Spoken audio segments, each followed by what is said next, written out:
শায়েখ, আমার একটা কষ্ট, আমার বউ আমার কথা শোনে না, উল্টা পাল্টা চলে। এই অবস্থায় বউ কথা শুনবে এমন কোনো আমল আছে কি না?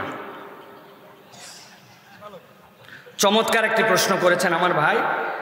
আপনার জন্য একটা আমল আছে, একটা বাটা আম লাগবে আপনার, তাই তো নাকি প্রিয় ভাইরা? না, চমৎকার প্রশ্ন করেছেন প্রিয় ভাই। আমি আপনার কাছে প্রথমে একটা কথা বলতে চাই ভাই, আপনার বিয়ে করার আগে আপনার বউ কেমন, এই তবিয়তটা দেখার জন্য রাসূল সাল্লাল্লাহু আলাইহি ওয়াসাল্লাম আপনাকে আমাকে নির্দেশ দিয়েছেন। আপনার আমার স্বভাব হচ্ছে যে আগে বিয়ে করে ফেলি, তারপরে যা হয় হবে না, বুঝছে না? কই মেয়ে নামাজ কালাম একটু কম পড়া, আরে রাখ, বিয়ে কর, তোর মতো ভালো মানুষের সোহবতে আসলে ঠিক হয়ে যাবে নি। সম্পূর্ণ অনইসলামিক কথা। রাসূল সাল্লাল্লাহু আলাইহি ওয়াসাল্লাম বলেছেন, তুমি তার বংশ দেখো, তুমি তার সৌন্দর্য দেখো, তুমি তার সাথে কুফু মিলাও, আর তার দিন দেখো। যদি তোমার রূপে, বংশে, টাকা পয়সায়, সৌন্দর্যে সবগুলাই কম থাকে, কিন্তু তার দিনদারি যদি থাকে, আল্লাহ বাকি সব কিছু তোমারে মিলাই দিবেন। এখন আপনি তো কিছু দেখেন নাই, আপনি দেখছেন খালি ময়দার বস্তা, ঠিক না ভাই?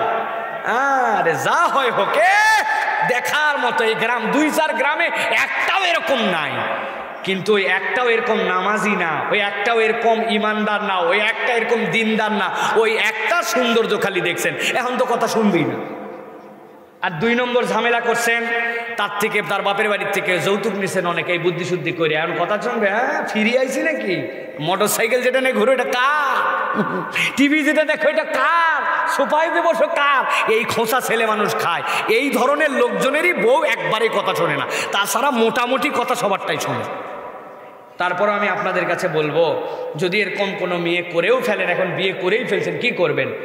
তালাক মালাক এইগুলা চলবে না, তাকে বুঝান, তাকে দ্বীনের পথে আনার চেষ্টা করেন, তাকে ওয়াজ নসিহত করেন, তাকে ভালোবাসা দেন, তাকে দ্বীনের সহবত দেওয়ার চেষ্টা করেন। হুজুরের বউদের সাথে, যেই হুজুরের বউরা দিনদার আপনি জানেন, ওই বউদের সাথে তার বান্ধবী পাতায় দেন, তাদের ঘরে আনা নেওয়া করেন। আপনি এমন ঘরে নিয়ে যান ওই মেয়ে আরো চেঞ্জ হয়। যাওয়ার পরে দেখে আমি তো লোকাল শুনো মাখিরে, আর উনি মাকে জার্মানির গুলা। আসার পরে বলছে এই লোকাল চলবে না, এখন জার্মান লাগাও। মানে বেপর্দারও ঢং 2 ধরনের, একটা উন্নত ক্রিম মেখে বেপর্দা, একটা নর্মাল ক্রিম। আপনি এমন জায়গায় নিয়ে গেছেন, উনি উন্নত বেপর্দায় গেছে। আছে না ভাই? সহবত, এই কথা বলার কথাগুলো আপনাদের ভালো লাগবে না শুনতে, কিন্তু আমি বলতে চাই সহবত অনেক বড় দামি জিনিস। আপনার স্ত্রীকে সুবান্ধবী দেন, সুসহবত দেন, এই ভালো মানুষের সাথে মিলান। 2 নম্বর, তাকে দ্বীনের পরিবেশের মধ্যে সামিল করার চেষ্টা করেন। 3 নম্বর, যদি কথা তারপরেও শুনতে না চায়, বিছানা আলাদা করে ফেলেন। তোমাকে দ্বীনের পথে ডাকছে, অন্য কোনো পথে না। কথা যদি শোনো শোনো, না হলে তোমার সাথে আমার বিছানা আলাদা। 4 নম্বর, আল্লাহর কথা, পরিবারের মুরব্বীকে ডাক দেন। ওদের পরিবারের যে মুরব্বী, আপনার পরিবারের যে মুরব্বী, যাকে আপনিও মানেন তাকেও মানেন, যে মুরব্বীদের দিকে আপনি লিখিত দিবেন, এই কথাতে শোনে না, আপনারা কথা বলেন, ফাইসালা করে দেন আমাদের মধ্যে।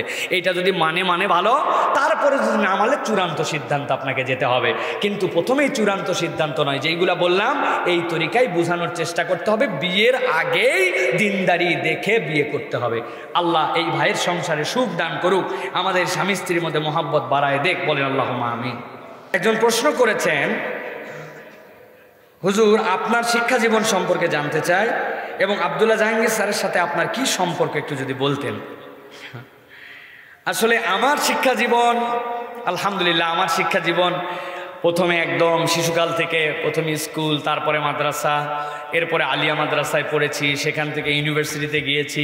ইসলামী বিশ্ববিদ্যালয়ের ছাত্র ছিলাম আমি, সেখান থেকে কিসমুল হাদিস ও দিরাসাতুল ইসলামিয়া, সেখান থেকে বাকালারিউস, ম্যাজিস্টার, সেখান থেকে এমফিল, ডক্টরেট চলে। এইগুলো সব হচ্ছে আমার ইসলামী বিশ্ববিদ্যালয়ে পড়ালেখা। আর আব্দুল্লাহ জাহাঙ্গীর রহিমাহুল্লাহ, তিনি কেবল আমার বিশ্ববিদ্যালয়ের টিচারই নন, তার সাথে অনেক আগের থেকে আমাদের পারিবারিক একটা বন্ধন, পারিবারিক সম্পর্ক ছিল। এই হিসাবে আলহামদুলিল্লাহ তার দীর্ঘ সহবত পেয়েছে। আমার জীবনের সবচেয়ে বেস্ট সহবত আব্দুল্লাহ জাহাঙ্গীর স্যারের সাথে আমি প্রায় 5 বার হজে গেছি। তো এই সময়গুলি স্যারের ডানে বামে থাকা, স্যার কি ধরনের মানুষ, তার তবিয়তটা কি, তিনি মক্কা শরীফে কি করতেন, তার আমল আখলাক কেমন ছিল, এই জিনিসগুলি দেখতাম। আমি আপনাদের কাছে স্যারের 2টা জিনিসের কথা বলবো ভাই, একটু বিশ্লেষণ করে আপনারা দেখবেন। আমাদের যখন 5 বন্ধু একত্রিত হই, আলেমুলামার কথাই বলছি, আপনাদের জনসাধারণের কথা বলছি না, তখন আমরা বলি ওই হুজুরের সবই ভালো, কিন্তু এই হুজুরটা এই আচরণটা এরকম, এই হুজুরের এইটা, এই বক্তার এইটা খারাপ, এই বক্তার অনেক কিছুই ভালো, কিন্তু তারপরে এই বিহেভিয়ারটা এরকম।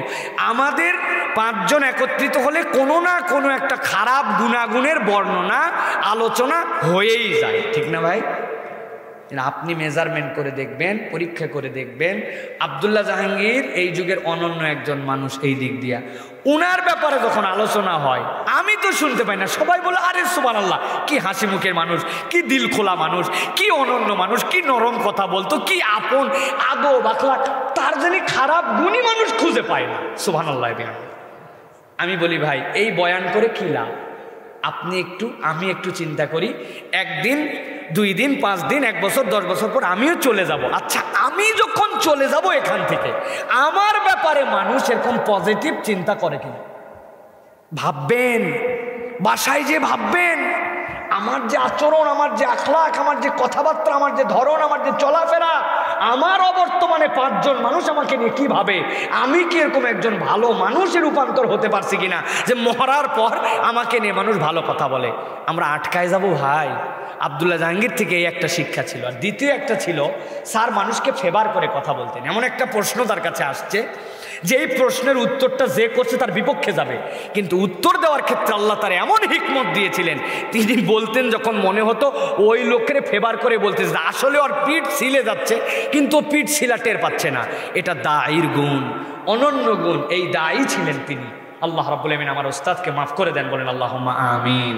আমি জোহর নামাজের 3য় রাকাতে জামাত পাই, এখন প্রথম 2 রাকাতের সূরা কিভাবে মিলাবো? চমৎকার প্রশ্ন। মাসবুক হয়ে গেছেন আপনি, তার মানে আপনি 3 নম্বর রাকাত পাইছেন। মনে রাখবেন, আপনি যেই রাকাতই পান ইমামের সাথে আপনার পাওয়ার হিসাবে সেটিই আপনার প্রথম রাকাত।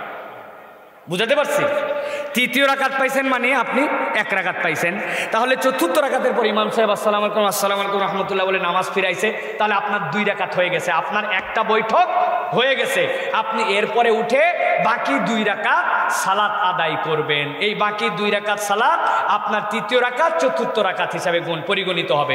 এখন আপনি যদি যেই সকল নামাজের মধ্যে কেরাত, আস্তে কেরাত, যেই সকল নামাজের কেরাত জোরে হয় না, ওই সকল নামাজের মধ্যে অনেক ফোকায়ে কেরাম বলেছেন আপনি চাইলে সূরা ফাতিহা পড়তে পারবেন। আর ইমামের পিছনে আপনার কেবল সূরা ফাতিহাই পড়তে হয়, এর বাইরে আপনার আর কিছু পড়তে হয় না। সুতরাং আপনার এক্সট্রা কোনো কেরাত মেলানোর চিন্তা নাই। তবে আপনার হিসাব রাখতে হবে, আপনার 3য় রাকাত, ইমামের 3য় রাকাত আপনার প্রথম রাকাত, ইমামের 4র্থ রাকাত আপনার 2য় রাকাত, বাকি 2 রাকাত উঠে আপনি স্বাভাবিকভাবে সালাত আদায় করে ফেলবেন। আশা করি আপনার উত্তর পেয়েছেন।